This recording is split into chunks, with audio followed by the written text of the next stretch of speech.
So good evening, students. We are here in unit 3 of our paper Introduction to Programming Language Using C, Part 1. Paper number is BCS 102.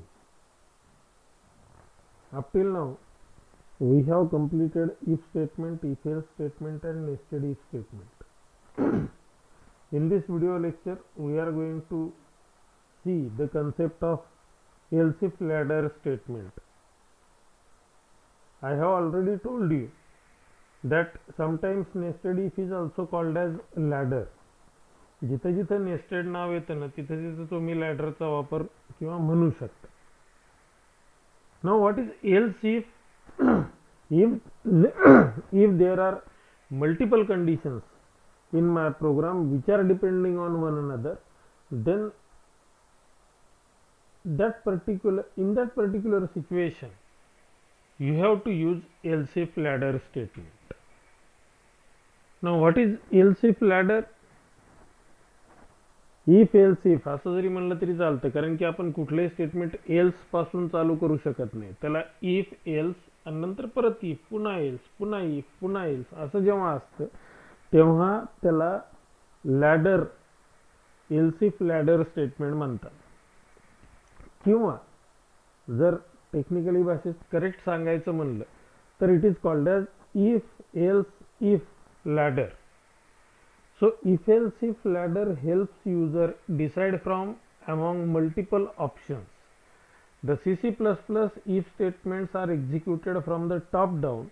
As soon as one of the conditions controlling the if is true, the statement associated with that if is executed and the rest of the C else if ladder is bypassed.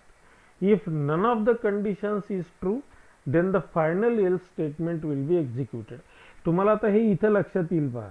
इथं आपण एक syntax मध्ये दिलेले, syntax मध्ये काय काय दिले, इथं काय सांगितलंय, as soon as one of the conditions controlling the if is true, the statement associated with that if is executed and the rest of the if else ladder statements are bypassed. तर इथं पहा, if condition 1 is satisfied, just assume that whatever may be the condition here, that condition is satisfied. Now if this condition is satisfied, then this statement will be executed. Which one? Statement 1 or block 1. Now after execution of this, all these statements are bypassed. का? कारण की ह्या इफचा हा else आहे, मग मध्ये किती जरी असले तरी हा एल्स एक्झिक्यूट होणारच नाहीये. त्याच्यामुळे after execution of this statement 1, direct ह्या सगळ्या स्टेटमेंट 4 च्या नंतर जे कुठलं स्टेटमेंट असेल that statement will be executed. Now just assume that this condition is, suppose ही जी कंडिशन आहे ही समजा सॅटिस्फाय झाली नाही, condition is not satisfied. if this condition is not satisfied, then else part will be executed. else part मध्ये पुन्हा एक if आला पहा आणि इथे दुसरी कंडिशन आली. Again if this condition is satisfied, then statement 2 or block 2 will be executed. ह्याचा else part execute होणार नाही, म्हणजे this thing is now bypassed. Directly after execution of this statement, ह्याच्या बाहेर जे कुठलं स्टेटमेंट असेल ते एक्झिक्यूट होईल. नेक्स्ट सीन इज, आता पहा पहिली कंडिशन सॅटिस्फाय झाली नाही, दुसरी झाली तर स्टेटमेंट 2 एक्झिक्यूट होणार. Now just for time being we consider this is also not satisfied. आता ही सॅटिस्फाय नाही झाली आणि इथपर्यंत आलंय कंट्रोल, म्हणजे ही सुद्धा सॅटिस्फाय नाही झालेली. आता दोन्ही सॅटिस्फाय नाही झाल्या, मग हे स्टेटमेंट एक्झिक्यूट होईल का? स्टेटमेंट 2 नाही होणार. याचा एल्स पार्ट कडे जाईल आणि कंडिशन 3 चेक करा. If condition 3 is satisfied, then statement 3 or block 3 will be executed, and after execution of this statement 4 will not be executed, direct बाहेर जाईल. आणि हे जे तुम्ही आता ह्याच्यामध्ये लिहिलंय ना की जर if none of the conditions is true, म्हणजे दिलेल्या सगळ्या कंडिशन पैकी एकही कंडिशन जर ट्रू नसेल तर हे स्टेटमेंट 4 और block 4 will be executed. Corresponding flowchart इथे दिलाय. हे पहा, condition 1, if condition 1 is true और satisfied then statement 1 will be executed आणि पुढे प्रोग्राम कंटिन्यू होईल, दुसऱ्या कंडिशन कडे जाणार नाही. Now if condition 1 is not true, it is false, then check condition 2. Again if condition 2 is true, then execute statement 2, continue. Now just assume that condition 2 is also false. Condition 2 is also false. Then check condition 3. If it is true, then execute statement 3 and continue. And if condition 3 is also false, then statement 4 will be executed, and after execution of statement 4 your program continue. तर तुम्ही जर इथं पाहिलं तर हे पायऱ्या पायऱ्यासारखं दिसतं बघा, त्याच्यामुळे त्याला लॅडर म्हणतात. इथं सुद्धा हे साधारणतः कसं आलेलं आहे, हे असे आलेत सगळे, त्याच्यामुळे ह्यांना लॅडर म्हणायचं. शक्यतो काय करत चला, इफ लिहिला तर त्या आयच्या लाईनला खाली एल्स येऊ द्या आणि इफ मध्ये जे स्टेटमेंट आहेत ते थोडेसे मध्ये लिहा, so that you will get exact idea of the program. If कुठून कुठपर्यंत, फॉर कुठून कुठपर्यंत, हे जेव्हा आपल्याला चेक करायचं असतं ना तेव्हा असं स्ट्रक्चर जर लिहिलं तर आपल्याला बऱ्यापैकी इझी जात असेल.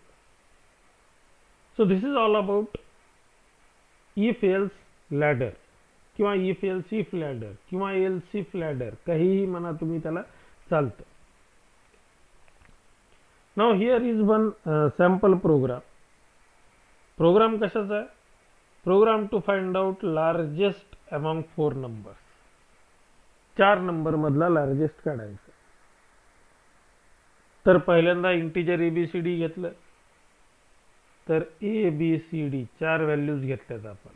So first value is A, second value is B, third value is C, and fourth value is, or fourth variable rather, value म्हणण्यापेक्षा फोर्थ व्हेरिएबल इज डी. मी पहिल्यापासून सांगतोय की ही प्रॅक्टिस तुम्ही अवश्य ठेवा, to draw a table on paper, because practical करण्याच्या आधी आपला प्रोग्राम व्यवस्थित रन होतो का नाही ते आपल्याला पाहायचं असतं.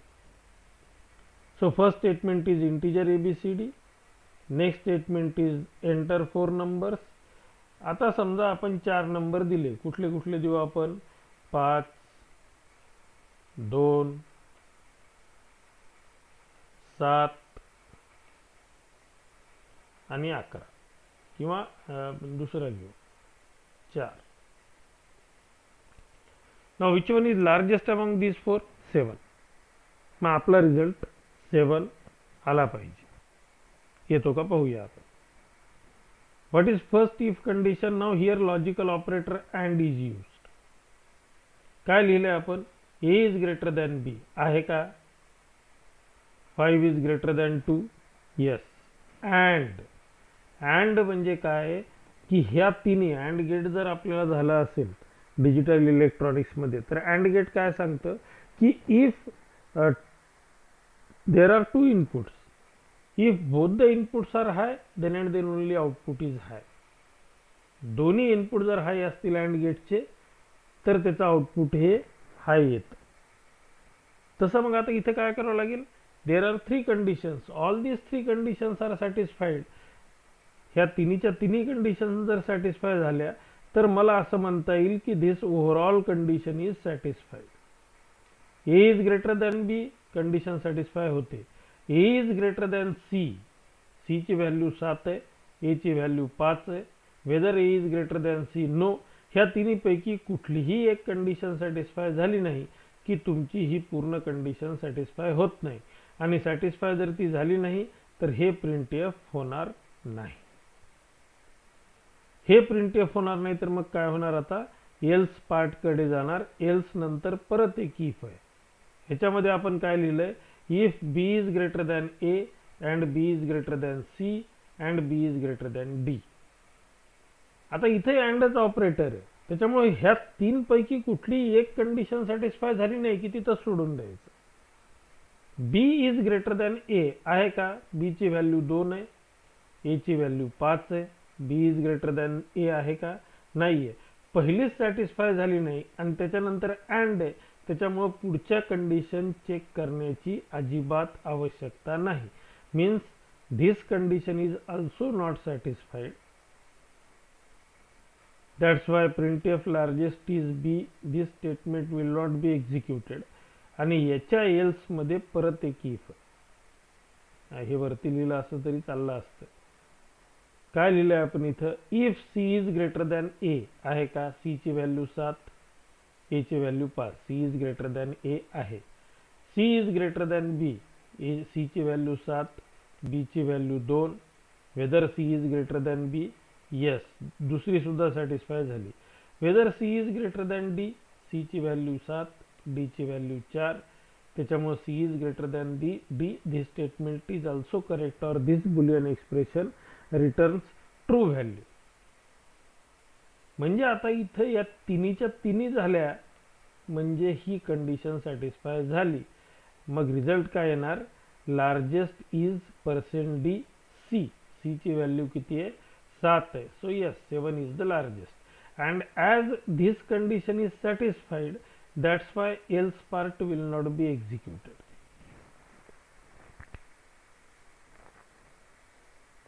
ठीक आहे. आता आपण इथंच ह्याच्या इथपर्यंत आपण रन केलाय प्रोग्राम. इथं आता ह्याला घेऊ आपण 44.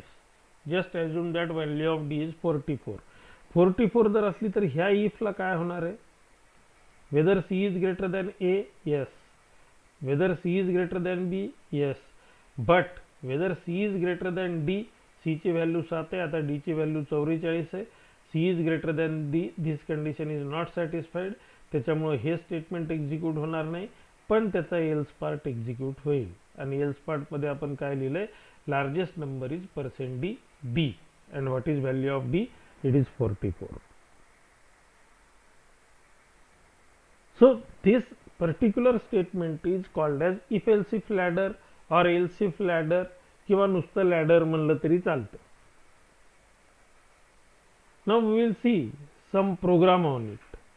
आता हा जो प्रोग्राम आपण घेतला होता तोच प्रोग्राम आपण आता करून पाहूया.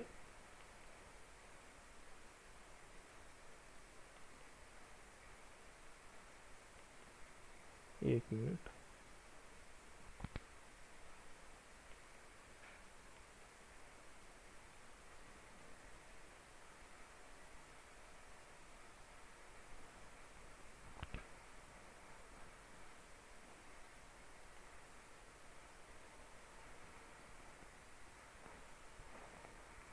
What is my program name? Program to find or to carry out largest among 4 numbers. Hash include stdio.h main. तिकडे स्लाइड मध्ये जो प्रोग्राम घेतलाय ना तो नॉर्मली आपण तशाला तसंच करतो. किती व्हेरिएबल आहेत, ए आहे, बी आहे, सी आहे, डी आहे. 4 variables are sufficient. clr str printf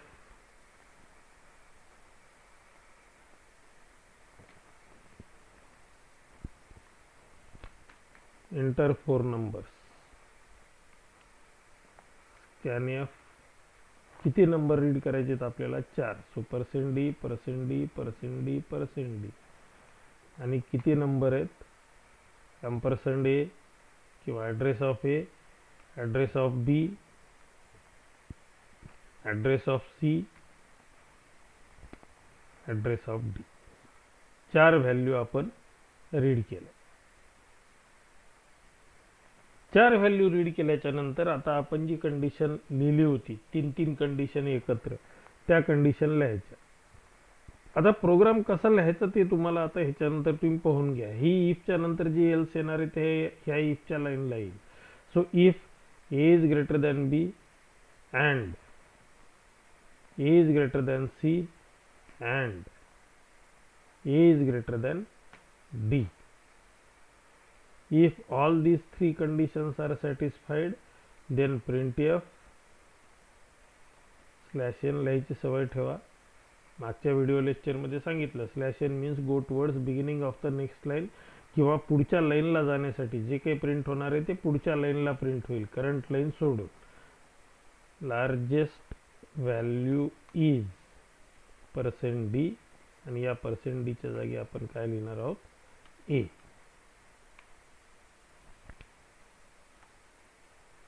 हा झाला एक इफ. ह्याचा एल्स आणि ह्या एल्स मध्ये परत एक इफ. आता इथं काय लिहिणार आपण, if B is greater than A and B is greater than B लिहायची आवश्यकता नाही, because B is greater than B नसतंच. बी साठी बाकीचे 3 लिहायचे, A C D. So if B is greater than C and B is greater than D. आता पहा, ह्या इफच्या मध्ये इकडं कुठंतरी ते पुढचं प्रिंट एफ येणार, कारण की आपण इथं इफ लिहिलेलं आहे. त्याच्यामुळे ते साधारणतः थोडंसं मध्ये लिहायचं इफच्या नंतर. Print F /n largest value is परत %d. फक्त आता इथं ए च्या ऐवजी काय येणार, बी येणार. आता याचा एल्स,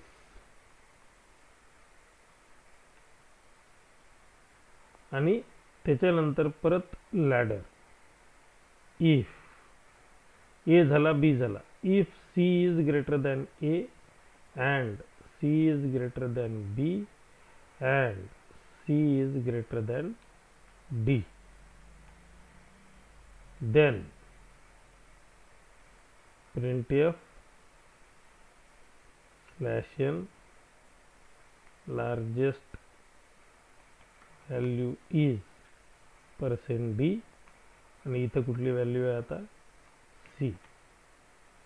आणि याचा एल्स.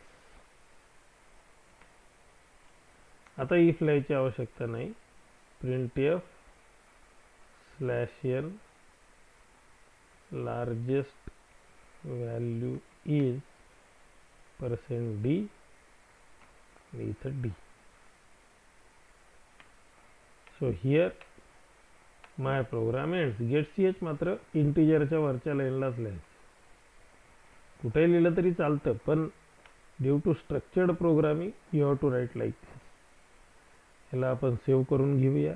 समजा ह्याला नाव देऊ आपण ladder1.c. नाव सी आपण त्या ह्याच्यामध्ये जो घेतलेला आहे ना प्रोग्राम, स्लाइड्समध्ये सेम प्रोग्राम आपण इथे लिहिला आहे. तुम्ही जर पाहिलं हे, तर हे साधारणतः दिसताना हे पायऱ्या पायऱ्या पायऱ्यासारखं दिसतंय. That's why it is called as ladder. Ladder म्हणजे शिडी, बरोबर आहे. नाव सेव्ह तर झाला. कंपाईल करूया आणि रन करूया. Enter 4 number. आता आपण काय करू, पहिल्यांदा पहिला नंबर लार्जेस्ट देऊन बघू, नंतर दुसरा नंबर लार्जेस्ट देऊन बघू, तिसरा नंबर लार्जेस्ट देऊन बघू आणि चौथा नंबर लार्जेस्ट देऊन बघू. जर चारीचे रिझल्ट करेक्ट आले तर मग आपला रिझल्ट करेक्ट आहे. समजा पहिला नंबर मी दिला 122, दुसरा नंबर दिला 34, तिसरा 56, चौथा 78. Which one is largest? 122 is largest. So largest value is 122. Correct आहे. आता आपण हे पहिल्यांदा पहिला नंबर लार्जेस्ट घेऊन पाहिला. आता दुसरा नंबर लार्जेस्ट घेऊन पाहू. 12 किंवा 133, 45, 67. आता लार्जेस्ट कुठला आहे? 133. माझा रिझल्ट 133 आला पाहिजे. Largest value is 133. करेक्ट. परत एकदा रन करू. 12, 34, 166, 3. आता 166 उत्तर यायला पाहिजे. Largest value is 166. Yes, it is correct. आणि शेवटचा एकदा लार्जेस्ट घेऊन पाहू. ह्याच्यामध्ये कुठला हायेस्ट आहे? 78 आहे. So largest value is 78. So like this you can write programs by using ladder else or ladder if else if or simply ladder statements in C programming language. If you have gone through this video, then kindly like the video, share the channel and subscribe the channel. Thank you very much.